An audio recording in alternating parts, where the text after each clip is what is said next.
Anda menyaksikan NTV Prime Dialog, pemirsa. Korps Lalu Lintas Korlantas Polri masih mencari solusi untuk pelaksanaan patroli dan pengawalan lalu lintas tanpa menggunakan sirene dan lampu strobo.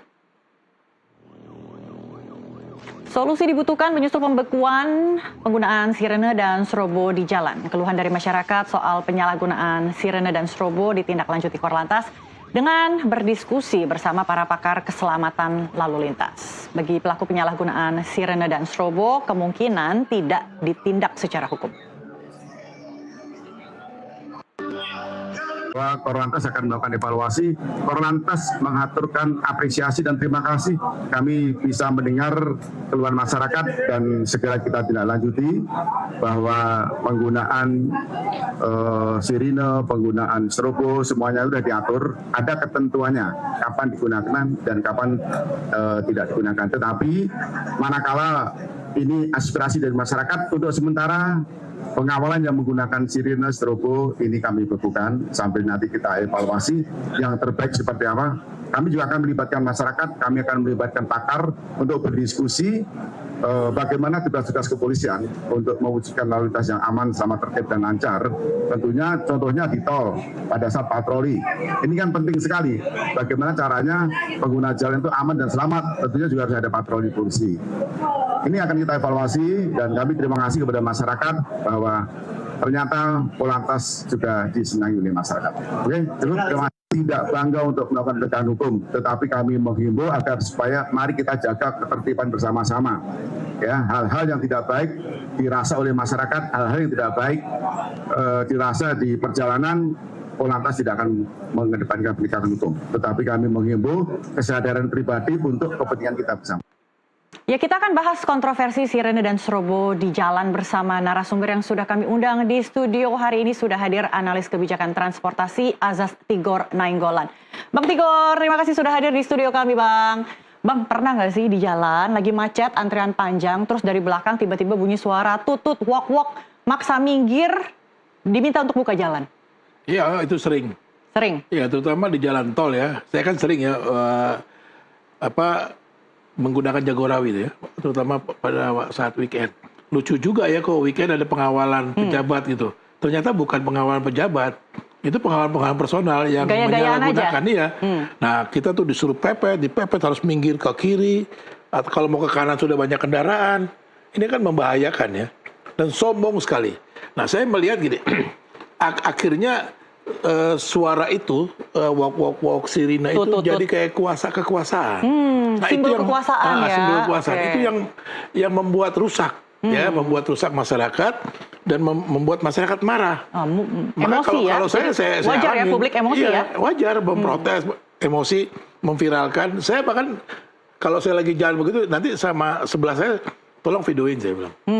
Saya kirim gitu loh ke sosial media. Ya, bahkan mobil-mobil TNI. Padahal, Siapa yang memakai sih, Bang? Siapa yang memakai pengawalan? Seharusnya kalau secara undang-undang itu kan harusnya polisi. Polisi. Ya. Yang sedang menunaikan tugasnya ya? Iya, menunaikan tugasnya bukan nah ini banyak juga yang disimpangkan gitu, ini penyimpangan gitu ya. Kan bisa loh, Mona kalau macet, takut macet ke Bogor, ke Puncak bayar aja 1 juta. Bisa. Atau juga kalau kita lihat pejabat-pejabat. Kalau di undang-undang kan yang boleh itu hanya 7 kategori. Ya, di undang-undang lalu lintas. Presiden, wakil presiden, kendaraan emergensi, pengawalan orang-orang berkebutuhan khusus. Nah, begitu keluar anggota DPR. Padahal yang boleh hanya berkebutuhan khusus, berarti anggota DPR berkebutuhan khusus. Gitu. Bukan presiden. Iya. Kan dulu juga pernah ya utusan khusus presiden tuh. Siapa tuh? Oke. Ya kan? Tapi kalau anggota DPR-nya perlu menghadiri rapat yang penting gitu? Saya pikir dia harus atur waktu. Iya. Kalau dia telat urusan dia ya? Iya dong, dia nggak benar kerjanya gitu loh. Menurut saya kita bisa atur. Kita kan nggak pakai wok-wok, bisa tepat waktu. Oke, sudah bergabung melalui sambungan Zoom Nasir Jamil, anggota Komisi 3 DPR. Selamat sore, Pak Nasir. Selamat sore, Bang Nasir. Bang Nasir, pernah pakai fasilitas pengawalan tutut wok-wok ini? Bayar berapa, Bang? Bagaimana? Nggak begitu dengar saya, maaf. Pernah menggunakan fasilitas pengawalan, menggunakan strobo, sirene, yang bising? Tidak. Saya tidak menggunakan fasilitas pengawalan. Oke. Tapi teman-teman sesama anggota Dewan banyak ya, Bang, yang pakai? Ya, biasanya pimpinan DPR RI, bahkan juga kadang juga ada ketua komisi, tergantung kebutuhan mereka. Ya, terkait dengan bagaimana misalnya bisa keluar dari kemacetan. Karena memang selain diatur dalam Undang-Undang Lalu Lintas, ya mungkin ide awalnya itu adalah bagaimana bisa keluar dari kemacetan, dan tentu tidak semua ruas jalan mengalami kemacetan. Ada ruas-ruas jalan tertentu yang memang itu ada kemacetan sehingga dibutuhkan pengawalan dan mereka bisa keluar dari kemacetan itu dan tidak terjebak di dalam kemacetan tersebut. Bahwa kemudian ya diburu oleh waktu, lalu ada alternatif lebih cepat datangnya, saya pikir juga itu masuk akal. Tapi Bang Nasir, bukankah untuk pengawalan ini sesuai dengan undang-undang hanya diberikan kepada pemimpin tertinggi atau lembaga negara, dalam hal ini presiden dan wakil presiden, bukan untuk pimpinan DPR ataupun ketua komisi? Sebenarnya kan DPR itu kan lembaga kekuasaan juga, ya, cabang kekuasaan legislatif, ya. Kalau presiden wapres itu eksekutif, ya. Jadi sama-sama punya tugas dan fungsi penyelenggaraan pemerintah. Sehingga kemudian diambillah semacam diskresi bahwa pimpinan lembaga tinggi negara seperti Mahkamah Agung misalnya, kemudian BPK dan DPR RI, DPD RI, ya, Mahkamah Konstitusi, mereka punya pengawalan ketika mereka pergi ke rumah atau pulang ke rumah maksud saya, maupun pergi ke kantor atau kegiatan-kegiatan yang indoor atau outdoor begitu. Bang Tigor, siapa saja sebenarnya yang punya hak untuk memanfaatkan fasilitas pengawalan ini, Bang? Ya, kalau dalam Undang-Undang Nomor 22 tahun 2009 tentang lalu lintas dan angkutan jalan itu hanya ke 7 kategori. Ya, pertama adalah presiden dan wakil presiden. Tadi saya sudah katakan. Kendaraan-kendaraan emergensi seperti apa? Pemadam kebakaran, ambulan, seperti itu. Lalu rombongan-rombongan masyarakat berkebutuhan khusus, gitu ya. Nah, kalau disampaikan oleh Bang Nasir tadi, menurut saya memang dikasih diskresi. Diskresi itu sifatnya dalam Undang-Undang Administrasi Negara atau pemerintahan negara itu hanya sementara, tidak harus seluruh selamanya gitu ya. Diskresi sama, misalnya kalau padat dikasih jalur khusus dia. Kan gitu, kan nomornya udah khusus ya. Sekarang di Indonesia ini paling hebat loh nomor lalu lintas Nopol. DPR punya sendiri, Kejaksaan punya sendiri, Mahkamah Agung punya sendiri. Oh, ini bingung. Ini masyarakat nomornya apa? Nomornya itu plat hitam aja. Nah, maksud saya gini, ini logika-logika yang tadi saya katakan ini akan merusak tatanan berpikir masyarakat. Nah, kenapa? Karena fasilitas-fasilitas seperti itu yang sifatnya diskresi jadi kekuasaan, tadi saya bilang. Nah, ini yang bisa merusak dan membuat masyarakat marah. Lihat aja di jalan tol ya. Tadi saya bilang, saya kalau ada kayak gitu, saya nggak peduli. Siapapun saya halangi, ya, karena saya tahu aturan gitu ya. Saya akan buka jendela mobil saya akan lihat gitu loh. Karena merasa itu adalah hak pengguna jalan ya. Justru kalau nggak bahaya gitu loh. Saya didesak begitu segala macam. Nah, jadi menurut saya sih, kalau kita ambil contoh di luar negeri, pejabat tuh jarang loh pakai itu ya. Anggota DPR tuh pakai transportasi publik, apapun bentuknya, situasinya seperti apa gitu ya. Di Tokyo, di Eropa itu biasa gitu loh ya. Dan kemarin juga saya lihat dapat video dari seorang teman, anggota parlemennya Kuala Lumpur loh, Malaysia loh. Mau loh. Tetangga kita. Iya, makanya dulu kita sering menghina mereka ya. Malaysia gitu ya. Mereka lebih beradab. Iya, mereka gitu lebih mengadopsi budaya disiplin ya, makanya, dan tertib berlalu lintas. Gitu loh. Nah, itu makanya kita ini terjebak pada pola-pola ingin mendapatkan kekuasaan. Kalau sudah mendapatkan kekuasaan mau semaunya. Nah, termasuk di lalu lintas. Menurut saya ini bahaya. Bang Nasir, Anda sepakat kalau fasilitas pengawalan ini kerap disalahgunaan, dipakai untuk gaya-gayaan, kepentingan pribadi, dan sebagai simbol kekuasaan seperti kata Bang Tigor tadi? Tidak juga seperti itu menurut saya. Jadi plat dinas itu sebenarnya juga dalam rangka menjaga penyelenggaraan negara itu sendiri. Jadi kalau misalnya ada sesuatu, rakyat sudah tahu, wah ini DPR, wah ini sehingga cepat kemudian bisa mengantisipasi. Jadi sebenarnya di satu sisi secara tidak terlihat, plat dinas itu ketika digunakan, dipakai oleh penyelenggara negara itu menjaga dia, supaya dia tidak melakukan hal-hal yang bertentangan dengan tugas dan fungsinya sebagai penyelenggara negara. Memang pernah misalnya ada satu kejadian, ya, seorang pimpinan tinggi dari institusi negara itu melihat ada satu mobil yang berplat dinas parkir di tempat hiburan.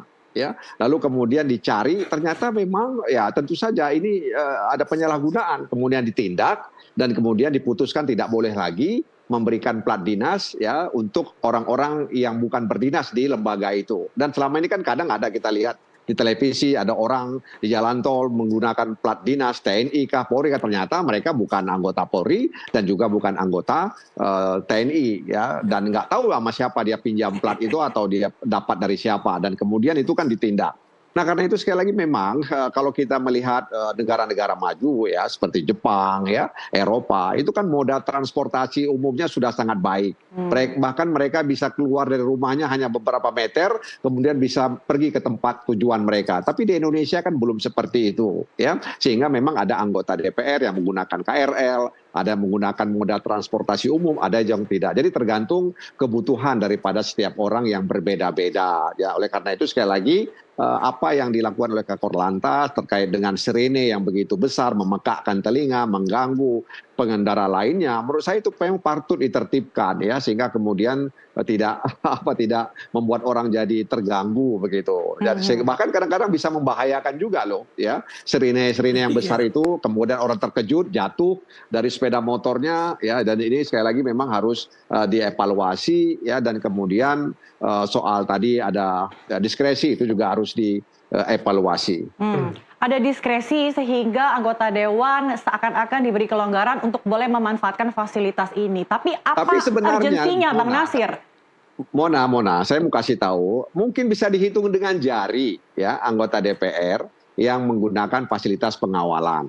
Ya, pimpinan komisi juga tidak semuanya menggunakan itu. Ya, mungkin 1, 2, 3 ada. Pimpinan DPR ada ya, jadi tidak semua juga dari 580 anggota DPR mungkin ya nggak sampai 10 atau berapa lah ya yang setahu saya ya yang menggunakan pengawalan ada di depan, bahkan menteri yang justru saya lihat pengawalannya di depan dan di belakang ya, menteri di depan ada, di belakang juga ada, bahkan kadang-kadang mereka melaju dengan cepat gitu ya. Ya, ini yang barangkali memang perlu dievaluasi lagi sehingga kemudian tidak menimbulkan kebisingan. Tapi satu hal juga dalam pandangan saya punya contoh misalnya di Malang ya. Di Malang waktu itu kami misalnya rombongan itu dikawal oleh polisi lalu lintas. Mereka sangat santun ketika meminta jalan dengan pengendara lainnya. Mereka tidak menghidupkan sirine, mereka menghalu-halu lewat mikrofonnya, meminta maaf dan meminta jalan. Okay. Ya, jadi santun, jadi masyarakat pun merasa disanjung ya, merasa dihormati karena pada prinsipnya jalan umum itu milik kita bersama begitu, untuk kebaikan kita bersama. Jadi itu tergantung cara sebenarnya, sehingga kemudian pengendara jalan lainnya itu, pengendara motor lainnya itu memberikan jalan kepada rombongan tadi, karena mereka dihormati gitu. Okay. Jadi jadi hal-hal itu juga akan mempengaruhi ya pengendara lainnya ketika mereka dihormati jalan itu. Tapi kalau sudah di sirinenya meraung-raung, kemudian ada tot begitu, itu memang mengganggu. Oke, jadi Anda sepakat dan memberikan apresiasi kepada Kakor Lantas yang telah membekukan ya aturan penggunaan strobo dan sirene ini ya, Bang Nasir? Iya, membekukan itu tentu dievaluasi ya, jangan taruh beku terus ya, beku nanti nggak bisa dikeluarin lagi, ya kan nggak bisa dipakai lagi.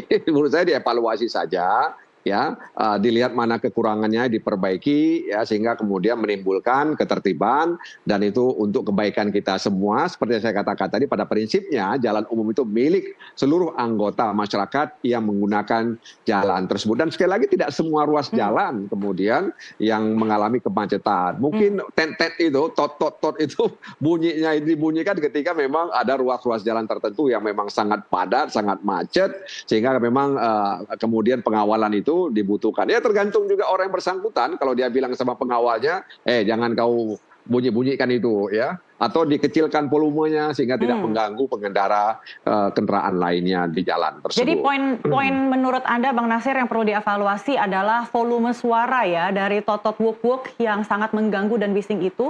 Tapi untuk kebutuhan anggota dewan sendiri, apakah perlu dicabut juga? Artinya tidak perlu dimanfaatkan atau diberikan kepada anggota dewan? Saya katakan tidak ada kami, kecuali mungkin ada permintaan langsung ya dari ke pihak Lantas ya. Kami sendiri tidak ada keistimewaan itu ya. tidak ada keistimewaan bahwa kami harus ada pengawal. Tidak. Jadi kalau ada anggota DPR misalnya yang merasa membutuhkan, dia bisa memberitahukan kepada pihak lantas untuk mendapatkan pengawalan. Tadi seperti misalnya disebutkan kalau misalnya mau ke satu tempat ya, dia mungkin membutuhkan pengawalan ya, karena mungkin kalau ada pengawalan lebih aman ya, dan kemudian tidak terjadi kecelakaan, karena juga banyak ada pejabat-pejabat di daerah itu yang kadang tidak mau menggunakan pengawalan, kecelakaan ya, meninggal di tempat ya, karena terus terang saja memang kedisiplinan di jalan raya ini kan masih pekerjaan rumah yang belum selesai di Republik ini. Oke, Bang Tigor, katanya dibekukan tapi harus ada segera dievaluasi. Menurut Anda bagaimana? Ya, saya setuju, dan memang itu juga saya sampaikan kepada Pak Kakor Lantas. Ini langkah evaluasi memang. Ya, sudah diajak diskusi? Ya, sudah ada diskusi, evaluasi. Masalahnya ya tadi, bagaimana menumbuhkan kesadaran, disiplin. Jadi gini, regulasinya ini kan ada ya, aturannya sudah ada, tadi diakui juga. Kalau seluruh anggota DPR RI atau pejabat seperti Bang Nasir ini oke gitu ya. Gitu ya. Yang tahu diri. Sadar, gitu kan? Sadar. Ya. Tapi ini kan persoalannya banyak yang belum sadar. Padahal aturannya ada. Nah, ini harusnya dibangun lewat penegakan yang hukum yang konsisten. Mana yang boleh, mana kalau misalnya ada yang minta, oke, kenapa dia gitu ya. Jadi nggak juga sembarangan gitu loh ya. Harus ada jelas kriterianya, siapa yang boleh, misalnya di luar kategori 7 tadi siapa. Misalnya anggota DPR A butuh tadi yang dikatakan oleh Bang Nasir, ajukan dinilai gitu ya. Sifatnya pengajuan ya. Nah, kalau ini berjalan, saya akan sampaikan kepada Pak Kakor, ini akan menumbuhkan budaya baru. Gitu loh.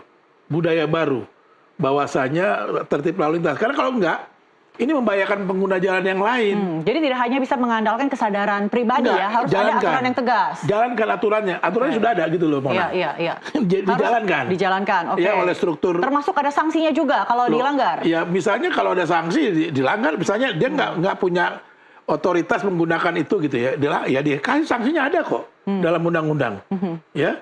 Dan kalau memang ini nggak diperlukan, kalau dia minta gitu ya, jangan dikasih. Oke, tapi kalau dilanggar, ini hukumannya kalau saya baca di sini kalau tidak salah denda Rp250.000 atau kurungan 1 bulan. Ya, itu apakah murah. Dengan seperti ini akan patuh? Enggak, itu murah sekali gitu loh. Makanya saya juga usul itu dirubah. Kan sekarang lagi di DPR lagi nunggu juga nih, ya di Komisi 5 revisi Undang-Undang Lalu Lintas. Udah 5 tahun nggak selesai revisi. Iya, mandek. Jadi itu.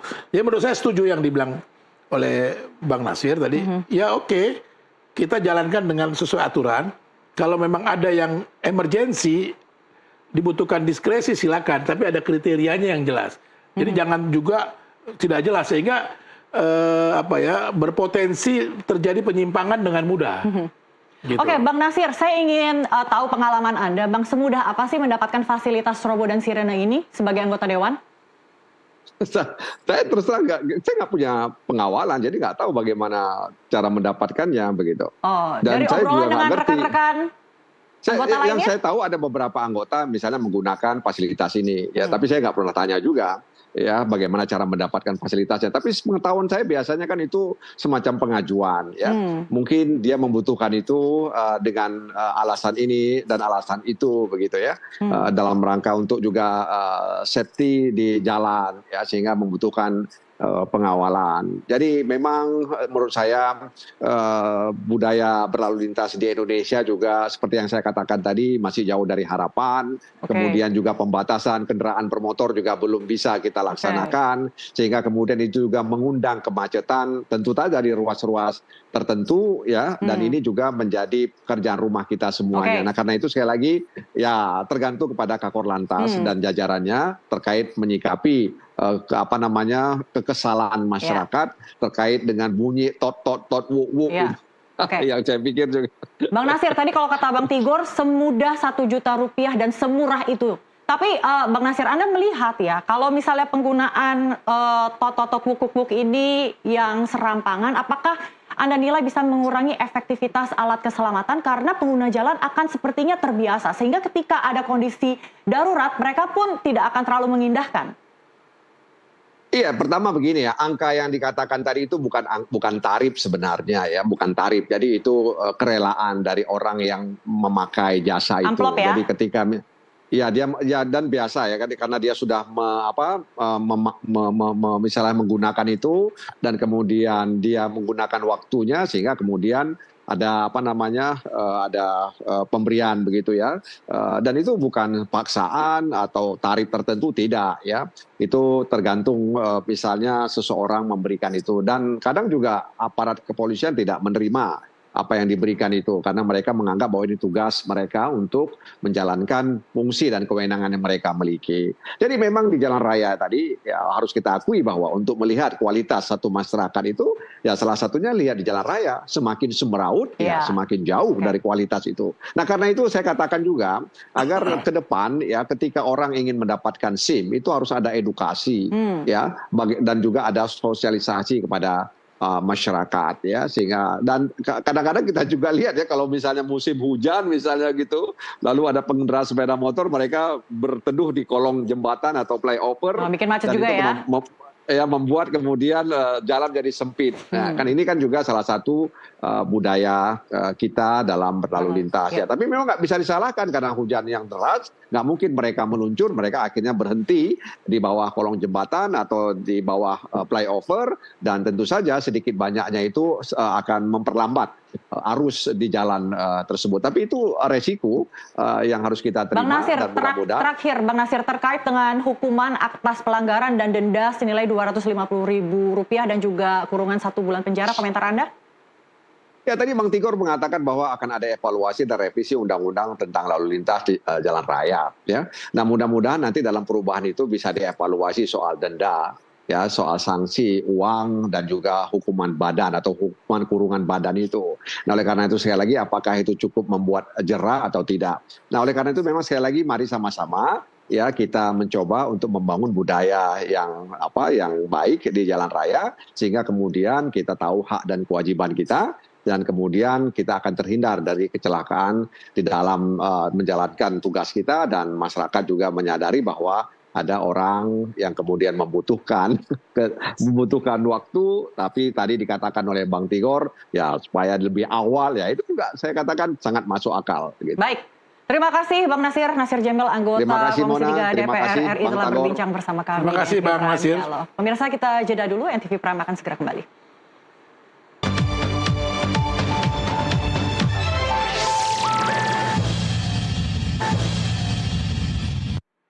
Terima kasih Anda masih bersama kami di NTV Prime Dialog, masih bersama saya analis kebijakan transportasi Azas Tigor Nainggolan. Bang Tigor, kita boleh apresiasi ya sebenarnya ya Korlantas yang telah merespons publik yang sudah meradang sebenarnya ya. Tapi kan keluhan ini sebenarnya sudah lama ya Bang? Udah lama. Jadi gini, ya tadi itu kan yang kita bicarakan di jalan raya, terutama di jalan tol gitu ya. Kok yang saya takut tadi kan gini, mereka terang-terangan itu loh. Ya tadi karena mereka merasa punya kekuasaan. Sudah bayar. Iya kan, sudah bayar atau saya pejabat gitu loh. Masyarakat yang punya duit masa berpikir masa cuma dia aja saya juga bisa gitu kan. Akhirnya gitu kayak gitu. Nah, adu gengsi karena kekuasaan. Nah, tapi di jalan raya itu kan bukan cuma dia. Ada yang lain. Ini yang harus kita jaga. Yang lain maksudnya? Pengguna jalan lain. Makanya saya apresiasi dengan yang ditetapkan, yang dilakukan kebijakan ini dari Kakor Lantas. Ya, saya sampaikan ya jangan cuma sementara Pak, karena undang-undangnya ada. Ya sepanjang undang-undang itu ada dijalankan. Oke, tapi mungkin ada yang ambigu dalam undang-undang itu sehingga harus dievaluasi, kemudian kriterianya diperjelas atau dipertegas. Ya tadi yang Mona bilang masalah sanksi dan hukumannya itu kecil sekali. Oke, seharusnya berapa Bang? Ya, yang bisa memberikan efek jerak. Supaya saya sih ngeliatnya bukan cuma efek jerak Mona, yang membuat supaya aparat itu semangat menindak apa gitu kan, gitu. Iya. Satu pencapaian ya kalau besar nilainya ya. Betul. Jadi misalnya saya selalu bilang di beberapa kali saya diminta masukan kan ya tentang revisi undang-undang lalu lintas oleh DPR. Saya bilang sanksinya harus besar, ya ada namanya semacam penghargaan. Ya supaya semangat nih penegakan hukum. Kalau dia misalnya menangkap hukumannya jelas harus berat orang. Supaya semangat. Kalau cuma negakin 250 Ngapain? Jadi seberat apa, Bang? Kalau itu 250 kan? Berapa yang dibilang berat? Misalnya 5 juta. Oh, Gitu. berkali-kali lipatnya Iya ya. dong. Oke. Iya kan? Yang kayak gini-gini nggak perlu hukuman badan. Oke. Ya. Kalau cuma 250 dari sini saya dapat 1 juta. Hukuman denda ya. Oke, iya. Iya. Semangat gitu, dia dapat juga penghargaan, apresiasi juga dari kesatuannya ditegakkan. Jadi, nah kalau itu jalan itu jadi efek jerah. Kalau udah jadi efek jerah, tadi saya bilang ada budaya baru tertib lalu lintas. Oke, kalau sekarang ini kan aturannya adalah dibekukan ya, pengawalan penggunaan strobo itu dibekukan. Nggak boleh. Oke. Lalu pengawasannya seperti apa saat ini? Harusnya dengan yang berjalan? tadi kan saya juga dibilang hanya diingatkan, enggak disangsi, ditilang gitu loh. Oh, jadi saat ini hanya sebatas diingatkan saja ya? Iya, Ketika dilanggar tidak akan dipidana atau harusnya didenda? ada sanksi dijalankan harusnya gitu loh. Itu yang juga saya sampaikan ke teman-teman di Korlantas. Jangan, supaya ini kan pembelajaran, bukan cuma sosialisasi itu kan juga bisa dilakukan dengan penegakan. Oke. Tujuan sosialisasi kan supaya orang sadar, Ya. tahu, sadar, Edukasi. melaksanakan kan gitu. Nah, dia tahu nih sekarang udah nggak boleh, kan supaya sadar nih, tindak. Oke. Tegas ya? Iya, akhirnya melahirkan perilaku budaya baru gitu. Oke. Nah, kalau misalnya sudah dipertegas ya, aturannya sudah ada ya, mudah-mudahan dalam waktu dekat gitu ya Bang ya. Nah, kira-kira mekanisme pengawasan oleh aparatnya seperti apa? Karena kan jalan di ibu kota ini banyak, ruas jalannya juga banyak gitu ya Bang ya. Nah, seperti apa mekanisme pengawasan oleh aparat? Ataupun apakah warga juga boleh melapor? Itu yang mau saya bilang tadi. Warga boleh melapor. Dalam undang-undang lalu lintas ke depan ya, itu harus dibuka ruang partisipasi publik. Ya, pasal partisipasi publik untuk melaporkan jika terjadi pelanggaran. Jadi kan nggak bisa juga kita hanya mengandalkan petugas. Iya. Atau apalagi sekarang memang oke deh pakai namanya electronic road pricing ya. Bukan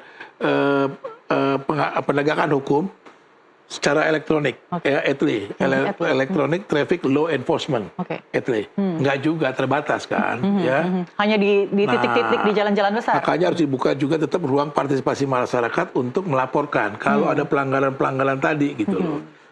Caranya gimana? Ya sudah bikin video, kirim segala macam, nggak ada masalah. Terus secara hukum kan video atau foto gitu ya, itu kan bukti elektronik itu sudah boleh jadi bukti secara hukum, itu diatur dalam surat edaran Mahkamah Agung, ya. Benda-benda produk elektronik bisa menjadi bukti, gitu. Jadi dibuka ruang itu gitu loh, Mbak. Dan pasti ini kan juga jadi bagus ya, masyarakat jadi sadar. Juga ada ketika dia melaporkan dia jadi sadar. Yang lain juga jadi sadar gitu loh. Oke. Dan ternyata ya Bang ya, bukan hanya saja pejabat ya, baik itu eksekutif atau legislatif yang menyalahgunakan wewenangnya ya, atau menggunakan fasilitas jalan untuk kepentingan pribadi. Tapi ada juga nih Bang, yang memanfaatkan strobo ilegal Bang.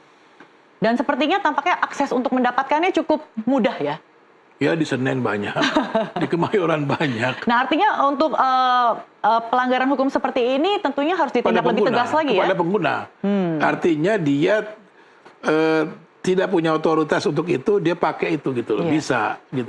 Kan juga ada aturannya ya, kalau sirine misalnya ya, Mona, ada warna merah, biru, kuning, itu ada ininya loh, maknanya. Oke.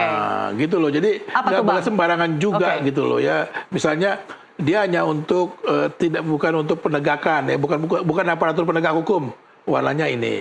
Dia hanya untuk pengawalan biasa kayak... Oh ini Bang, kalau misalnya kita lihat di Undang-Undang Nomor 22 Tahun 2009 tentang Lalu Lintas dan Angkutan Jalan. Nah ini dia. Ya, Pasal 59 ayat 5 adalah bagaimana menggunakan lampu isyarat dan sirene strobo dan rotator itu ya Bang ya. Itu diatur gitu loh. Jadi udah ada aturannya Mona, tadi saya bilang kan. Oke, nah ini detailnya seperti ini Bang. Tadi warna-warna yang tadi sempat disinggung nih, warna biru untuk kendaraan bermotor petugas kepolisian. Oke, yang sedang menjalankan tugasnya. Merah dan sirene ini untuk pengawalan TNI dan lain-lain. Oke. Kemudian tadi juga ada yang untuk mungkin lalu lintas atau pembetulan jalan gitu kalau nggak salah ya. Sarana dan prasarana angkutan jalan, perawatan ya, pembersihan kuning. itu kuning. Ya, kalau ada lagi kan nyala gitu. Iya. Jadi udah ada aturannya semua gitu loh. Jadi ketika masyarakat melihat di jalan ada warna merah tapi dia bukan pengawalan TNI ataupun damkar ataupun ambulans Bisa ataupun ditindak. mobil jenazah, nah itu ya bisa dilaporkan. Ada, nah tinggal memang tadi diskusi kita bagaimana ini supaya jalan aturannya gitu ya, ditegakkan. Ini soalnya. Kalau aturannya sudah lumayan ya, udah ada gitu loh. Tinggal bagaimana penegakannya oleh aparatur itu, sehingga nanti akan menumbuhkan perilaku-perilaku atau budaya baru di masyarakat supaya tertib dan taat lalu lintas. Tentunya juga harus ada dukungan dari komunitas otomotif ya, Bang ya, karena kan Harus, ya tapi saya sanksi juga ya, komunitas otomotif juga pada pakai strobo, sirine. nah itu dia. Coba Berarti kan aja kan. mereka juga dengan adanya pembekuan seperti ini Itu kan yang mereka saya- juga disentil, Bang. Itu yang saya maksud tadi, yang swasta-swasta tadi, yang kayak gitu-gitu gitu loh. Ya kan itu udah nggak benar juga. Tapi kan mereka secara tidak langsung ada tanggung jawab moral, Bang, untuk bagaimana menumbuhkan budaya tertib berlalu lintas. Iya, tertib berlalu lintas menurut saya bisa banyak cara. Kan gitu, tidak meniru-niru gitu. Jadi tertib lalu lintas meniru-niru, jadi harus pakai polisi ya, para polisi gitu. Atau para militer gitu. Ya nggak bagus juga gitu. Iya. Kita kebanyakan nih, udah kebanyakan ormas kita nih. Para militer, para polisi gitu ya. Nah, ini yang perlu diatur. Oke. Dan kira-kira butuh waktu berapa lama evaluasi ini agar aturan untuk pemanfaatan atau penggunaan strobo sirene ini yang patut dan pantas bisa segera Kalau saya diberlakukan? sih lihatnya, kita lihat sebulan. Tapi saya lihat di jalan masih ada tuh yang pakai gitu ya. Kenapa tadi? Kalau cuma sosialisasi, menurut saya teguran, ya tadi gitu loh. Ah nggak apa-apa, cuma ditegur ini. Makanya tadi saya bilang sama teman-teman Korlantas, jangan. Penegakan juga gitu loh, biar terasa. Jadi masyarakat tuh merasa sangat dihargai masukannya. Oke. Ya jangan sampai jadi amuk massa gitu. Nah itu penggunaan strobo dan Kayak kau bilang sirene. tadi amuk massa kan, Iya. Muak. versi jalan raya kan gitu. Nah ini bahaya. Iya. Loh ini amuk massa di jalan raya itu sudah ada, Mona. Misalnya ketika truk-truk over tidak ditindak oleh Disub, itu ada di Banten, di Bogor, diserbu Disubnya oleh masyarakat. Karena kamu tidak menjalankan aturan dengan baik, membuat keselamatan terganggu, Iya. dan juga jalan dan juga lalu lintas terganggu. Iya. Itu di Banten dan di Bogor, itu didatangi Disubnya oleh masyarakat. Jangan sampai masyarakat yang menjadi aturan hukumnya polisi, ya, jadi polisi ya. Oke. Iya kan? Oke, jadi penggunaan sirene dan strobo ini selain mengganggu kenyamanan dan keselamatan pengguna jalan ya, juga membuat muak warga karena iya. ini mengandung unsur ketidakadilan sih, Bang Sudah ya. muak, udah banyak di video, Mona. Tapi kita perlu mengapresiasi langkah Kakor Lantas ya yang sudah membekukan pemanfaatan sirene dan strobo ini. Tapi seperti kata Bang Tigor, tidak bisa hanya saja evaluasi ya, tapi juga harus segera diputuskan ada kepastian hukum yang tegas, yang konsisten dan juga transparan. Dan juga edukasi ya Bang, yang tadi sampaikan Bang Nasir juga ya, agar fasilitas pengawalan ini sesuai dengan kebutuhan dan kepatutan. Ada kriteria tadi yang saya bilang. Baik, terima kasih Bang Tigor sudah berbincang bersama kami Mona, di NTT terima kasih. Prime Dialog.